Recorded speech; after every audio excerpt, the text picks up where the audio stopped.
Baik, sebelum kita lanjutkan perbincangan, kita juga akan update bagaimana informasi terkini langsung dari Mapolda Jawa Barat. Sudah ada rekan kami, Cepi Kurnia. Cepi, silakan informasinya. Ya baik, Marati dan Alvan serta pemirsa tujuan. Pagi ini saya sedang berada di lobi Polda Jawa Barat.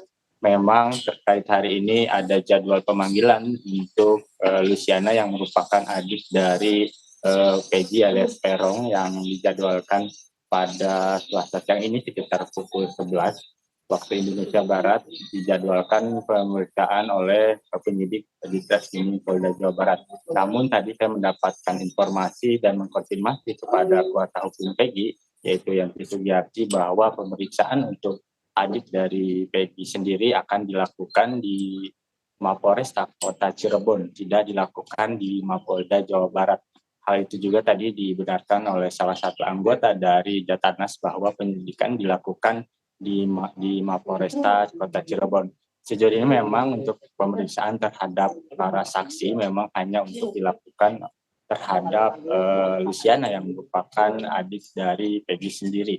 Sejauh ini memang kemarin dijadwalkan oleh kuasa hukum sendiri Bondol yang merupakan saksi kunci untuk meringankan dari Peggy sendiri, rencananya akan dibawa ke Mapolda Barat. Namun setelah tadi dikonfirmasi tidak jadi, kemungkinan akan besok atau serta limpahan dari beberapa kuasa hukum yang akan membela Peggy sendiri. Sejauh ini memang Polda Jawa Barat sendiri menetapkan hanya satu DPO, yaitu Peggy alias Peron. Namun untuk dua DPO dinyatakan di Treskrimum Polda Jawa Barat sendiri memang dianggap tidak ada, sehingga untuk satu DPO terkait dengan kasus pembunuhan Vina dan Eki di Cirebon sendiri pada 2016 silam hanya merupakan Peggy alias Peron yang diduga menjadi otak pelaku pembunuhan terhadap almarhum Vina dan Eki sendiri. Jadi memang untuk Peggy sendiri memang dikabarkan saat ditangkap di wilayah Bandung sendiri, namun pihak kepolisian sampai saat ini tidak menyebutkan detail di mana Peggy ditangkap. Jadi memang dari informasi Peggy sendiri ditangkap di salah satu rumah warga yang saat itu bekerja bangunan. Namun kita tadi mengkonfirmasi kepada pihak kepolisian, dari kemarin sampai saat ini pihak kepolisian tidak menyebut di mana rumah tersebut dan rumah siapa Peggy ditangkap sendiri. Memang orang tua Peggy sendiri itu mengontrak di wilayah Ketapang, Kabupaten Bandung. Saat ditangkap orang tua Peggy memang berada di kontrakan tersebut. Namun sejauh ini dari ayah Peggy sendiri, ayah kandung sendiri memang belum menyebutkan, belum terbuka terkait dengan penangkapan Peggy. Namun sejauh ini pihak kepolisian sebelum Peggy dirilis, pihak kepolisian sudah memanggil dari ayah Peggy sendiri, yaitu Rudi, untuk dilakukan pemeriksaan. Sejauh ini memang semalam pada Senin malam selama 5 jam, yaitu Linda yang dianggap merupakan teman dari Vina sendiri sudah dilakukan pemeriksaan di Mapolresta Cirebon, yaitu sekitar 30 pertanyaan dilontarkan oleh penyidik Mapolda Jawa Barat terkait dengan pembunuhan kasus Vina dan Eki di Cirebon.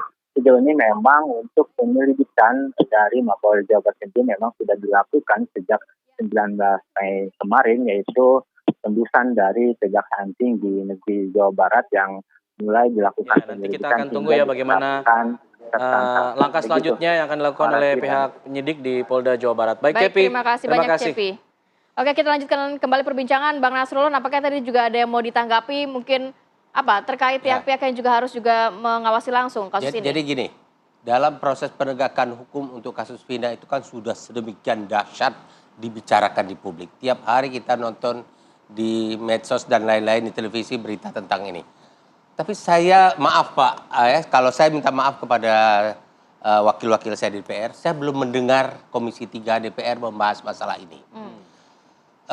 Mungkin saya bisa paham, di anggota DPR sekarang sebentar lagi sudah berakhir, yang baru belum dilantik. Tapi jangan begitu dong, dalam bernegara Anda negarawan, Anda politikus, Anda wakil rakyat. Jadi harus dipanggil. Bahas dong ini, panggil Kapolri, panggil Jaksa Agung, tanyakan permasalahannya, minta ini dipetakan. kemudian minta pertanggungjawabannya ke depan. Bagaimana? Nah, kemudian Anda selesaikan dong RUU KUHP yang sudah kami serahkan ke DPR hampir 20 tahun yang lalu. Ngendap di sana. Udah dua DPR berganti belum? Bahkan 3 DPR kalau dengan sekarang. Iya. Terus belum. Ada apa Anda ini? Apakah karena belum ada pihak yang menghubungi dalam tanda kutip?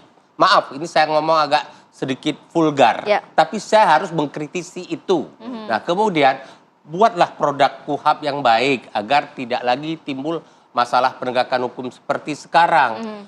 Memang saya paham KUHP itu banyak pihak yang berkepentingan. Ya. Maaf Pak Susno ya. Polri berkepentingan, jaksa berkepentingan ya, pengacara berkepentingan, semua ingin mendapat kekuasaan sebesar-besarnya. Tapi Anda DPR rumuskan sebuah produk yang bagus demi kepentingan anak cucu Anda nanti, jangan kepentingan pihak-pihak yang berkepentingan sekarang. Satu. Yang kedua, ada persoalan sekarang dengan narapidana yang kasus Vina ini. Kalau memang mereka sudah diyakini tidak bersalah, carilah produk hukum, duduk Ketua Mahkamah Agung, Jaksa Agung, Kapolri, Pra-peradilan dan juga PK nggak sudah kurang. tidak bisa. Kalau PK masih mungkin proses yang lama. Tapi ada anak manusia loh di dalam, mungkin sudah pernah kena siksa, sudah sekian tahun dihukum, sekarang sudah ada fakta seperti ini. Cari solusi.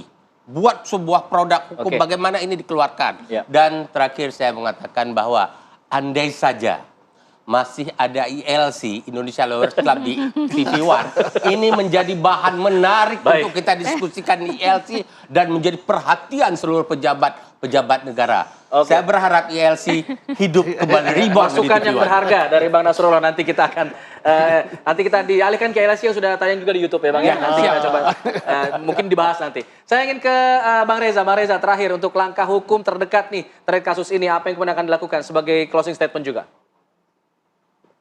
Ya, jadi seperti yang tadi di awal saya bilang, langkah hukum yang akan kita lakukan tetap menunggu dari pihak kepolisian untuk merilis kenapa ini bisa dihilangkan, karena sampai saat ini kita masih belum bisa mendapatkan jawaban yang memuaskan kita. Kita baru dapat jawaban mungkin dari media, dari platform lain gitu. Jadi kita tetap menunggu, setelah ini kita akan menentukan langkah hukum selanjutnya, dan saya juga tadi setuju dengan Bang Nasrullah untuk ILC dihidupkan kembali biar kita bisa berdiskusi jauh lebih hangat gitu tentang masalah ini, jadi lebih seru nanti kan gitu. Jadi bisa keluar semua materi-materi hukum gitu, sekaligus pembelajaran buat seluruh masyarakat Indonesia juga.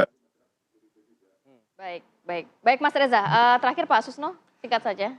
Saya sangat sependapat dengan Pak Nasrullah, ini adalah yang terbaik untuk bangsa ini, dan kita berpesan kepada DPR yang sekarang dan DPR yang baru bahwa sistem peradilan pidana kita tidak baik-baik saja. Mengapa begitu? Karena sistemnya yang belum bagus.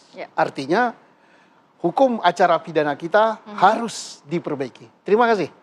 Baik, terima kasih Pak Susno, terima kasih Bang Nasrullah, terima kasih Bang Reza sudah berbagi informasi bersama kami dalam Apa Kabar Indonesia Pagi. Oke, kita harus jeda dulu sejenak, nanti kita akan hadirkan informasi mengenai permasalahan UKT. Sesaat lagi tetap bersama kami.